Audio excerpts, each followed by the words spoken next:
Well, ladies and gentlemen, let's call ourselves to attention for exactly, not to say account, but for what promises to be just a fascinating conversation this afternoon on the President's pending trip to Mexico and Central America and the state of relations between the United States and a very important part of the world, which we all know and many of us have deep experience with. My name is Eric Farnsworth. I'm the head of the Washington office here of the Council of the Americas and the Americas Society, and it's a real pleasure both to welcome all of you and to have the opportunity to put on what I think is such an outstanding program this afternoon, with thanks to each of our speakers for your presence here and your participation. As all of you know, President Obama is traveling this week to Mexico and to Central America, and so we wanted to pull together three real experts on these types of issues for a conversation about what might be on the presidential agenda, what the president might find when he is there, and more broadly, what is the state of the relationship economically, politically, between the United States and the region. This is a very important time in both countries, obviously. We know about the reform efforts underway in Mexico and the successes that have already been achieved by the Peña Nieto administration.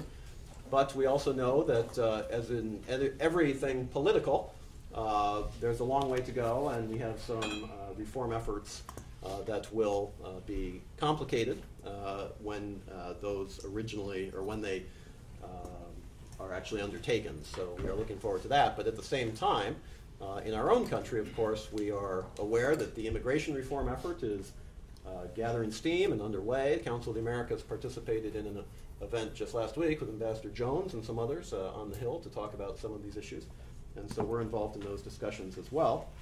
And so both presidents have a very important agenda that they will be likely pursuing for this trip. But more broadly, all of you know the importance of the relationship, particularly with Mexico. We have $1.4 billion a day crossing the border between our two countries. That's an extraordinary amount of trade and commerce every single day.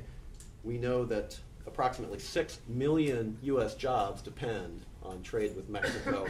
We know that up to 40% of the content of Mexican products that come into the United States is actually content originally produced in the United States. So this is a relationship where we don't just trade together, we actually produce together. And it's a fundamentally different relationship than it was when NAFTA was first passed 20 years ago, with the direct help of at least two of the gentlemen who are here this afternoon, and many others as well around the table. And so what we've asked to do is to bring together, as I mentioned, three outstanding speakers on these topics, who I will introduce. This is an on-the-record conversation, if you couldn't tell by the cameras. We are being webcast across the hemisphere, and we are pleased to have that opportunity.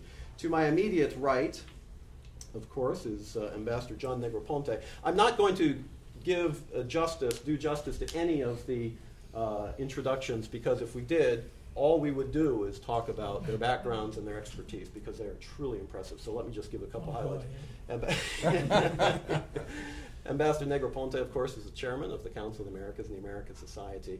He's also a former U.S. ambassador to Mexico. He's the vice chairman of McClarty Associates, and he is somebody who has held, I think he has the record for embassies and ambassadorships in the U.S. Foreign Service. So we are truly honored, John, to have you with us this afternoon. Ambassador Jim Jones is the head of the Manat Jones Global Strategies Consulting Group here in Washington. He also is a former U.S. ambassador to Mexico. He has served in the U.S. Congress as a congressman from Oklahoma. He served, as John did, in the White House as well, different administrations, but both had that service. And is somebody who in his practice is also focusing on Mexico and Latin America. And we are just delighted, Jim, to have you back with us as well. And then Raul Gutierrez is the Director General of the De Acero Group, which is a steel company in Mexico, which was founded in the 1950s. And what we've asked him to do is bring the perspective of an industrialist from Mexico to the table. In Washington, we hear a lot of political discussions, a lot of diplomatic discussions. All that is very appropriate. We'd like to also hear business discussions and where the business and commercial relationship is, particularly 20 years, as I mentioned, after the NAFTA was originally passed. So With that, maybe John, I can ask you to make some initial comments, and then we'll pass it to Jim, and then we'll pass it down to Raul, and then we'll engage in conversation to the extent that time allows. But ladies and gentlemen, would you please join me in thanking and welcoming all of our guests here this afternoon.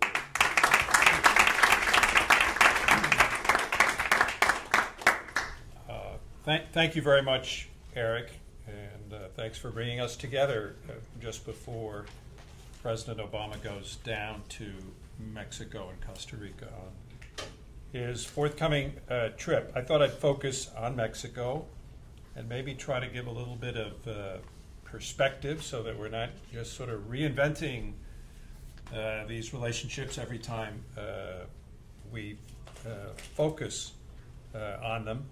There are a couple of sort of unchangeable facts here, one of which is that the Latino community in the United States is growing by leaps and bounds. I would estimate that by the year 2050 there's going to be 100 million people of Latino origin in this country. We don't really focus on that fact very often. I used to like to put it this way, and this was 20 years ago when there were, I don't know, 20 million people of Mexican origin living in this country, and I would say there are more Mexicans living in the United States today than there were Mexicans living in Mexico at the time of the Mexican Revolution.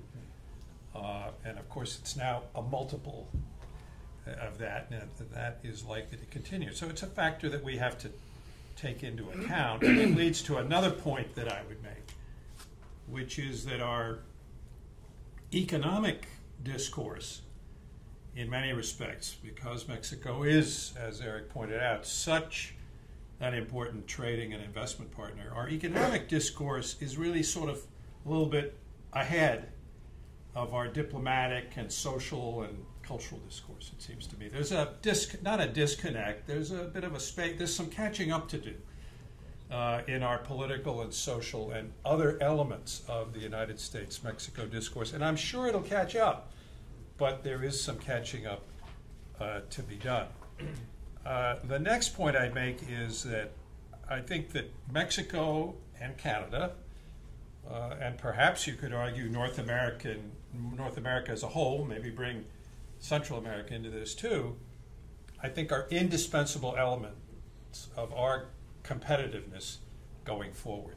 And I think you're already seeing that happening in many different ways, and certainly supply chain, logistics, just-in-time manufacturing, all these are key elements to profitability and competitiveness in our times. And I think that the U.S., Mexico, Canada, and Central America, even relationships, can be very important contributors to that. We had 10 years now after 9/11 where we tended to focus a bit more on security, and quite understandably so, but I think the time has come to try and shift that focus, and I believe that that's going to be one of the things that President Obama and President Calderon are going to try to achieve during the course of their visit. You want me to stop? No, even Peña Nieto. No, Peña.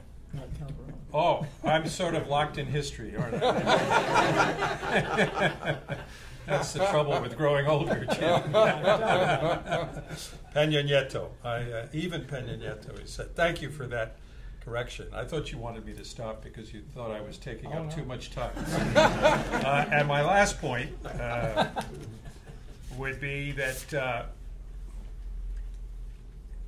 U.S.-Mexico relationships have been really quite good for quite a long time. We sometimes, the conventional wisdom to the contrary notwithstanding, really the worst period in the relationship in the past 100 years or so was the time of the Mexican Revolution. Once we recovered from that, I think you could say that relationships have been essentially good, and you can point back to various presidencies, all of which at one point or another have put some positive emphasis on the U.S.-Mexico relationship.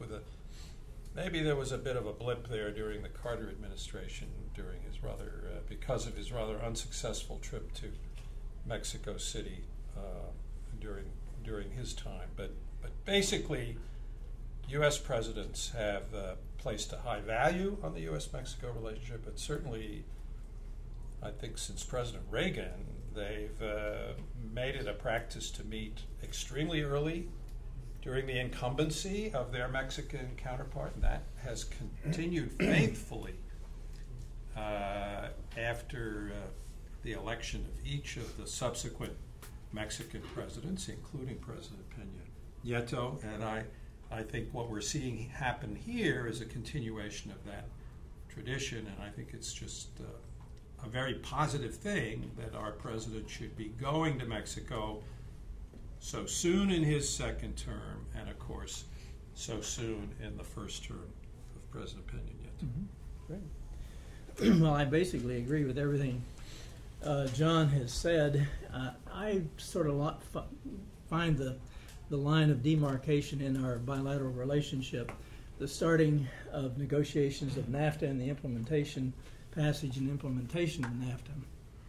Before that, it's true, I worked for President Johnson. There was a close relationship between the two presidents in the 1960s and subsequently. But it was a distant relationship and was viewed in many ways by both countries as a paternalistic relationship, not a partnership relationship. And I think that started changing fundamentally with the passage and implementation of NAFTA. And so with that as a background, I hope and I think maybe the economic issues, the commercial relationships, may be the centerpiece of this meeting this week in Mexico between President Peña Nieto and President Obama. When I was ambassador, this was right after NAFTA started, the two governments, the two countries, formed, sort of institutionalized, a cabinet-to-cabinet meeting every year, sometimes twice a year. And an agenda was set and decisions were made, and I thought it was going in the right direction. Somewhere in probably after 9/11, that fell apart. And it fell apart on both sides. Also, the reform efforts fell apart on both sides. President Bush truly had a vision and truly wanted to get an immigration bill. That was impossible. I think President Fox wanted to have the next level of reforms in Mexico. That didn't happen for a variety of reasons. And so we sort of lost a period of a decade in the 2000 to the present period. And it's come back, I think, rather strong. And I know that, so one of the things I would hope would come out of this meeting would be some sort of an institutionalized way for our two governments at the highest levels to meet on a regular basis. And I think there may be some inclination toward that. And not just the U.S.-Mexico, but I hope that both presidents, as John was saying, will view this in a North American, Central American context. Because as you look ahead, and where the job's going to be created and where the market's going to be and what's our role, we're sitting so pretty in North America. We have abundant energy, particularly with the new technology to extract oil and gas, as well as the alternative methods of energy. And if Mexico can get its act together, as I'm optimistic it will this year, and pass significant energy reforms so that it unlocks the investment opportunities as well as the opportunities to capture those natural resources. And if the United States can get its act together, which I hope it will, because elections do matter, and some very biased people before the elections of 2012 have now all of a sudden become great immigration fans. So hopefully that will get our act together in that, so that you have labor mobility, some sort of labor mobility rules of the road and energy reform, and you have a natural, our two countries, and if you add Canada in there, we're the most competitive region in the world. So one of the things I hope comes out of this is the North American concept to improve both of our borders, in both Canadian and Mexican, but particularly the Mexican border, to not to diminish the security of those borders, but to expand and enable the economic, the commercial movement of goods and services across those borders more efficiently.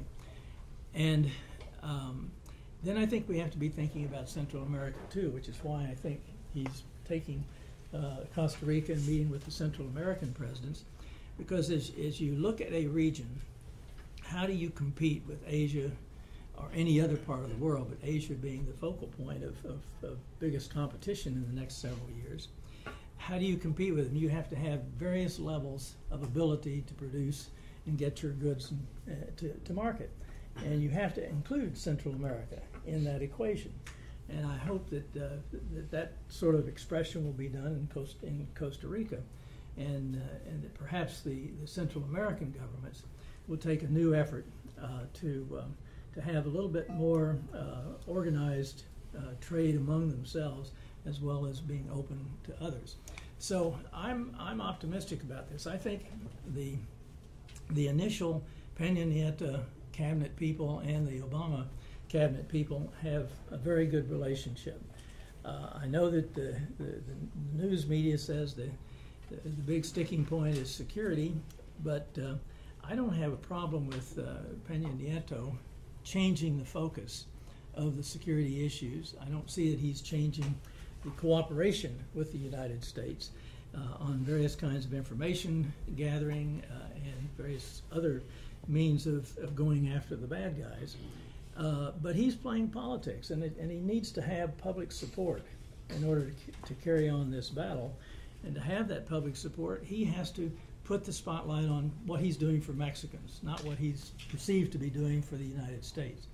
And I think we have to put the spotlight on reducing drug demand in our own country. So I think the security thing will go along. As I understand what the Peña Nieto government is going to do once they get their organization together is basically tactically and strategically not a whole lot different from what the Calderon government was doing in fighting the drug lords. But they will do it in a different way, and in fact they're reconstructing the old PRI by dismantling the public security ministry, putting it within the Gobernación, and having Gobernación as the central focal point for security in Mexico. I think it'll be more efficient, quite frankly. But strategically and tactically, I don't see a whole lot of difference. So as I say, I'm optimistic about what the two presidents have hit it off well, and that they can come out of this with some vision that perhaps we have been lacking in the last few years. Jim, thanks very much. And before we go to Raul, I want to ask both of the ambassadors a question based on a comment that you just made, which I think is really, really interesting, the idea of the institutionalization of the relationship. I think you were referring to the Binational Commission from previous years, which doesn't seem to meet it petered out during the post 9/11, yeah. basically. But if you had a magic wand, I'm not suggesting that this is or is not what's going to happen in Mexico City, but if you had a magic wand, what would be the type of institutionalization you might be calling for? A North American Leaders Summit, a private sector to private sector, and John, I'd like your thoughts on that too, if you have it. Well, I would start out with the U.S.-Mexico cabinet level, presidential level meetings on a regular basis, at least twice a year. Cabinet at least twice a year, where you have an agenda, things that need to be accomplished, and see if you can't ahead of time get the sort of quiet agreement so that you can come to that meeting and come out with an agreement that is important. Then very shortly thereafter, I would make it a North American. I'd bring their Canadian friends into this and start viewing things from a North America point of view, because that's, if you're in manufacturing or even in service industry, you view it as a North American zone. You don't view it as Canada, U.S., or Mexico. So my reaction to that is that I don't think you can legislate a relationship.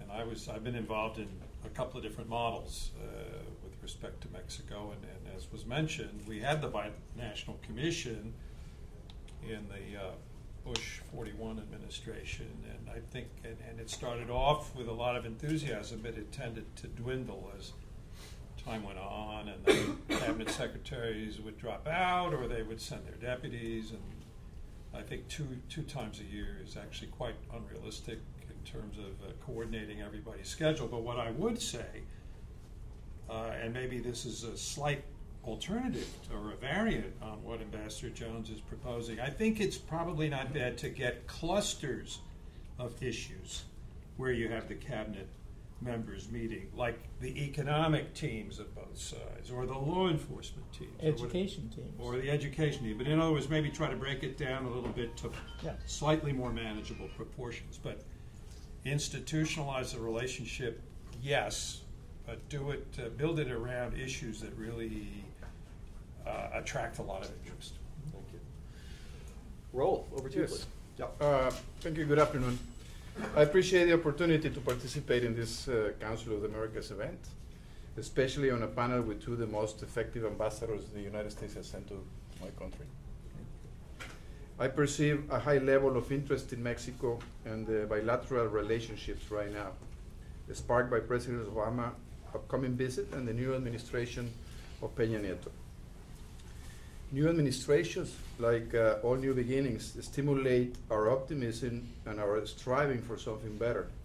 Broadly speaking, everyone in Mexico can agree on our something better goals. More secure, healthier, better educated, more productive people, led by honest, effective public officials. But of course, we all define the details of something better and the path to achieving it from our point of view, our own experience. I'm an industrialist, so please let me share my thoughts from that point of view. Over the past 25 years, Mexico has opened up its economy, perhaps more than any other country in the world. Through responsible management of its public finances, Mexico, perhaps better than other countries, has been able to overcome the effects of a great recession. We must bear in mind that Mexico's recovery is only proportional to the full effects of its economic fall. Mexico's economy collapsed to a greater degree than other economies, almost -6%, and today, in 1 year. And today, we're just beginning to recoup that lost ground. President Peña Nieto has recognized that for Mexico to continue on a growth trajectory, reforms are needed in energy, labor, finance, and fiscal matters, as well as a dramatically improved educational system. I support those reforms and believe that the President is off to a good, strong start. However, the expected reforms in energy, fiscal matters, and telecommunications are not going to give us more than 1 to maybe 1.5% additional growth. As a recent study of the OECD has established. This compels us to review carefully our economic model so we can achieve better growth and employment rates that will transform or will translate into better lives of our people. We cannot expect different results if we keep taking the same actions. There is no doubt that Mexico has become a player in international trade, having negotiated more trade agreements than any other country. But from my point of view, even though it has certainly been beneficial in some areas, we have not seen the results that Mexicans were expecting. The opening of our market requires us to be globally competitive, but in most areas, we are not. Allow me to give some data to support this statement. Mexico's economic growth during the 30 years prior to NAFTA reached an average annual pace of 4.95%, while average annual growth during the 20 years that have followed NAFTA has fallen to 2.72%. The total investment rate before 1982 reached 24% of GDP. After NAFTA, this rate has only averaged 19%. The manufacturing sector salary gap with the US has grown larger, and the value of Mexico's real minimum wage has fallen over 25% since NAFTA became effective. During the last decade, Mexican exports grew from $150 billion to $350 billion. But Mexican imports also grew in the same proportion. This means that Mexico is importing its exports. And this is the reason why during the last 10 years, over 2,000 Mexican small exporting companies have disappeared. According to the World Economic Forum, Mexico has dropped in the global competitiveness scale, falling from 42nd place in 2001 to 53rd in 2012. In 1992, 46 million Mexicans lived below the poverty line. This number rose to 57 million in 2010. In the last 12 years, Mexico has suffered deindustrialization, with manufacturing falling from 21% to 18% of GNP. Mexico's new finance minister has noted that over the last 30 years, Chile, Ireland, and South Korea averaged 4% annual growth with peaks of 6% with increased productivity. On the other hand, over the same period, Mexico averaged only 2.4% growth and a decline of 0.7% in productivity. Considering Mexico's growth and potential, I believe that Mexico does not have enough homegrown world-class company, particularly in manufacturing. Mexico welcomes foreign investment, and many foreign companies have been very successful in Mexico. But Mexico needs to create 1 million new jobs each year, and it will be very difficult to produce those jobs if we only depend on being assemblers rather than producers, importing all kinds of intermediate and final goods from all over the world. Our manufacturing is too dependent on the operations of foreign companies. So we have to be very careful when we boast our manufacturing exports. The fact is that our maquiladora exports, that is exports that are assembled in Mexico from foreign inputs, which are by far the majority, have just 2 to 3% national content, and our manufactured exports in total contain only 30% of national content. In my view, Mexico has followed rigidly the Washington Consensus, and even more, we have opened up our economically unilaterally without taking into account, in many cases, the reciprocity principle of commerce. We have a serious deficit, maybe one of the worst in the world with China, about $50 billion US a year and growing rapidly. At the same time, we have a surplus with the United States, and the results of these equations are not advantage either to Mexico or our main trading partners. We need to be smart enough to think out of the box, considering the changes in international trade and the global economy, to build a win-win situation that places our region where it deserves to be. In order to achieve this objective, the structural reforms that President Peña is promoting have to be complemented and enhanced with a new economic strategy that takes into account the different levels of development between Mexico, its NAFTA partners, and other nations which we trade. So how do we develop this new strategy? Again, let me share my industrialist point of view. Mexico needs to establish as a priority the development of a more dynamic and competitive domestic industrial sector. In the wake of globalization, even post-industrialization countries have an increased appreciation of the need of a strong manufacturing base. Mexico needs to share this appreciation, but it will require a change in mindset and understanding that free trade must be accompanied by policies that will make it possible for Mexican-based manufacturing to compete and thrive. Specifically, I have suggested 3 steps to promote this change in mindset that Mexico needs. First, a national pact to promote Mexico's industrial sector. For Mexico to achieve a sustainable growth level during the first half of the 21st century, a new industrial policy is needed. This policy should become the central engine of Mexico's economic growth and should generate a technological culture that will support Mexico's labor force skills and capabilities, thus improving Mexico's prosperity. Second, the establishment of a national council for a promotion of the domestic industrial sector. This council would focus on the development of new policies and actions by both the private and public sectors, helping to create a mindset that would increase the presence of domestic industry in Mexico's economy and its ability to compete in today's globalized world. And third, a national manufacturing and industrial strategy with a long-term vision. Mexico needs a strategy for creating new domestic industry that would generate employment, as well as develop the industrial technology bridges that will link this industrial effort with Mexico's agricultural and service sectors. This is necessary to ensure the future sustainability of Mexico's economic growth. I can report that some industrialists and academics are working to move on these action items. It will take time, so we must begin at once.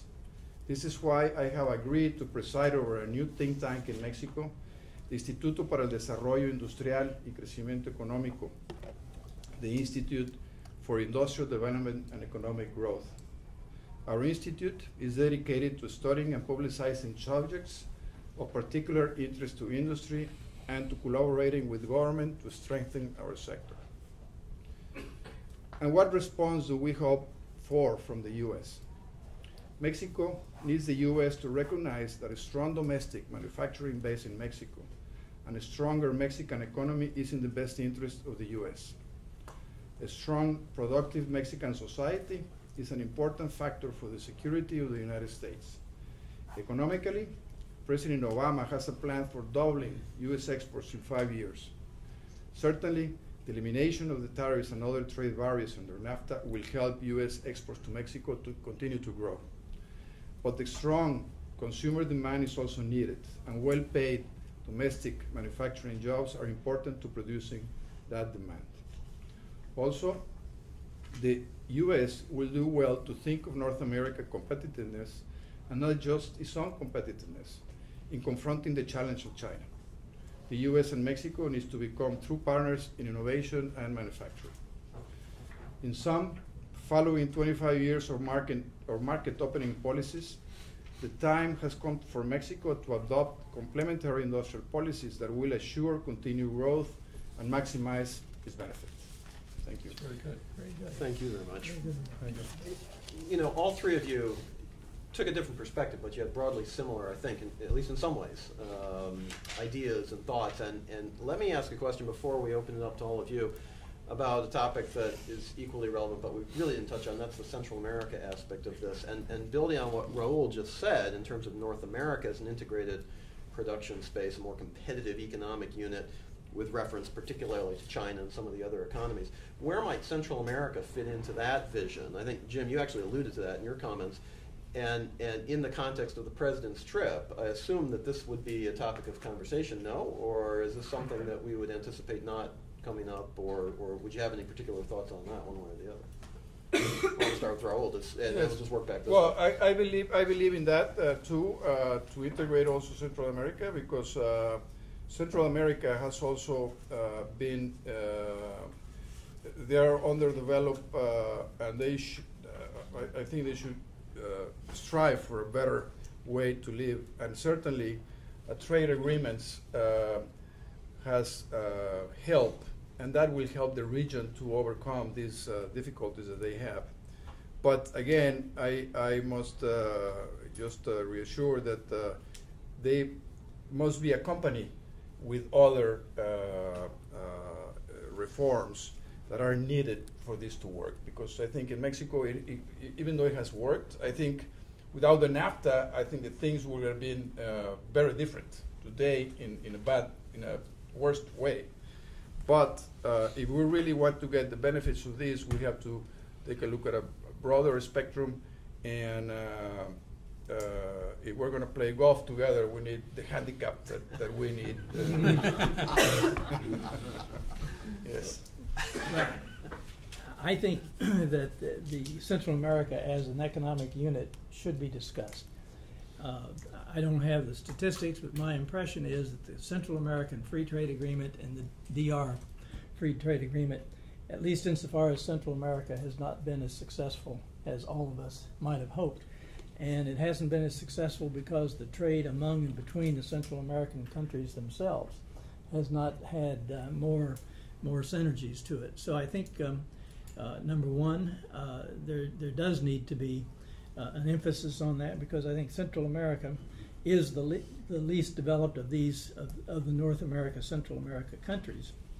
But they provide a very necessary part of the economic equation if you're competing with China, India, et cetera, et cetera. So they're a very important part of that. The one thing I would suggest, and I think it was the mistake in Mexico, NAFTA has been enormously successful on virtually every macroeconomic measurement you want to look at. It has increased standards of living about 4 times from the time the NAFTA was signed. What I think was overlooked, and hopefully would not be overlooked as much in Central America, is to spread the benefits of that more evenly. Mexico had great success in northern Mexico and not a whole lot to show for NAFTA in southern Mexico. And how do you do that? I think you put an emphasis on infrastructure and education and health, and particularly those first 2. So I would hope that education would become a very important topic out of the bilateral agreement with the or discussions with the presidents, and that they would expand the education component to Central America, because, and we don't have any right to preach here, our own education system is not as good as it was, and is not as competitive as it should be in the United States. So we need to do some things in the United States too. Clearly Mexico does. If you're going to be a world competitor, the education and training of those who are on the other side, the least half, really needs to be attended to. Okay. Thank you. Well, we've got about 10 minutes of time. Why don't we take a round of 3 questions? If you could identify yourself by name and organization, and we will, and if the question is directed actually to an individual, please so direct that person. I'm going to start over here with the ambassador, and then we're going to go here to Laura, and then we'll take a third if there is one. But please. Thank you. I'm Francisco Olivieri. I'm the head of ENO North America office here in Washington, D.C. I think what is happening in the Americas is very exciting at this particular time. And I'm very glad that the U.S. is giving the necessary attention to its relations with the countries of Central America and Mexico in particular, which is North America. One question occurs to me, which I'm sure will be somewhere in the agenda.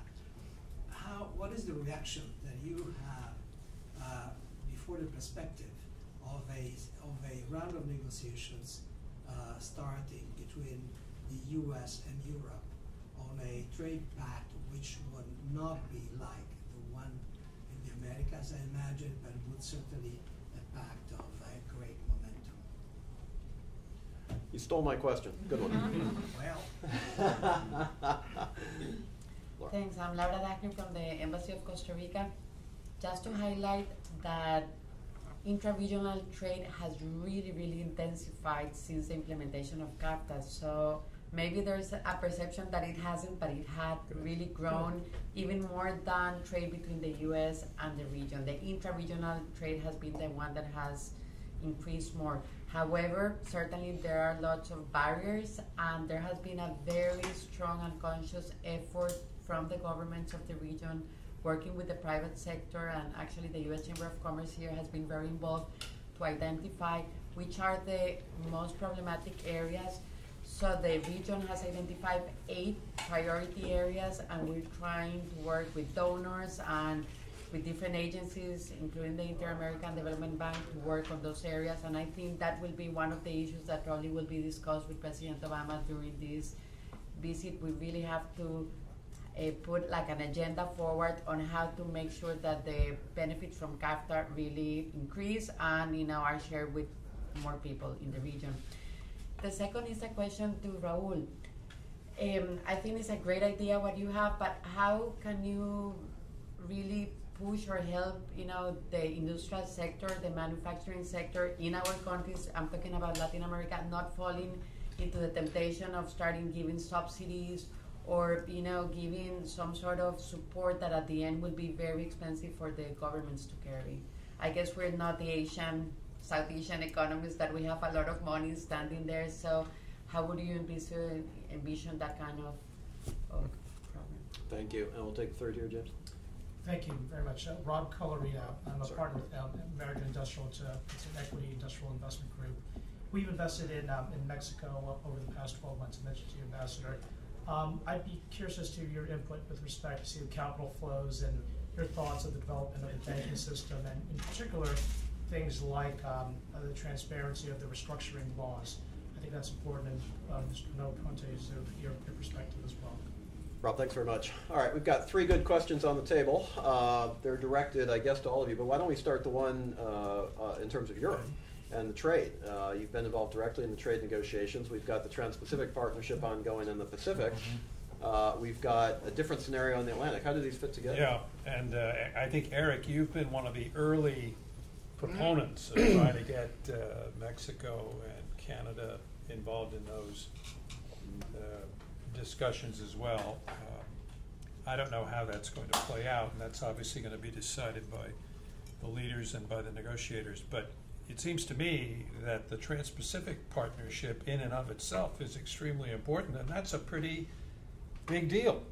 So, I'm not sure I'd get too distracted by the European negotiation, which is at least one step, if not more steps, behind the TPP, right? Which is already being... I wouldn't hold my breath. What's that? I would not hold my breath. On the European one? Yeah. Correct. Whereas the TPP, there's an ambition of trying to conclude it by the end of this year. Whether that'll happen or not, I'm sure depends on a lot of factors, including the willingness of Japan to move that fast. But, it's consistent with the President's interest in putting more emphasis on relations with the Pacific, and I think it's very smart to try to involve Mexico and the other countries on the in Latin America that border on the Pacific into these kind of trading arrangements, and that's a very big thing, and particularly if Japan ends up joining. So that would be my focus if I were in their shoes. Well, I'll take the capital flows question. Sure. It's been fairly steady. It's not spectacular. My sense is if Peña Nieto pulls off the reforms that he's talking about, it will surpass Brazil in terms of the growth in capital flows into Mexico. And part of those reforms are the financial sector reforms, as well as the transparency reforms for local and state governments. But the financial reforms, which were supposed to have been done last week, that's on the agenda. I think there's some internal politics that has to be worked out in order to keep that Pact of Mexico together.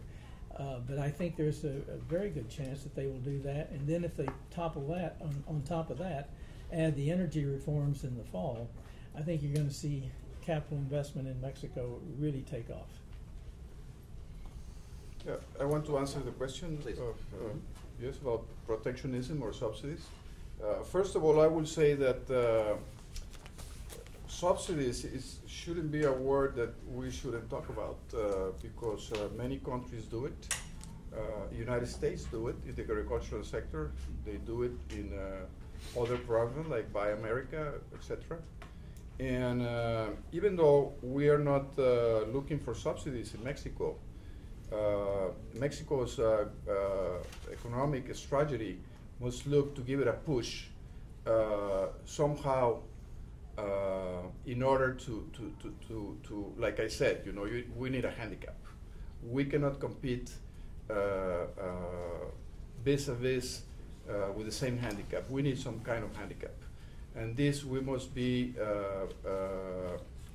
very intelligent to talk with our partners and see in which way we can produce these strategies with good results.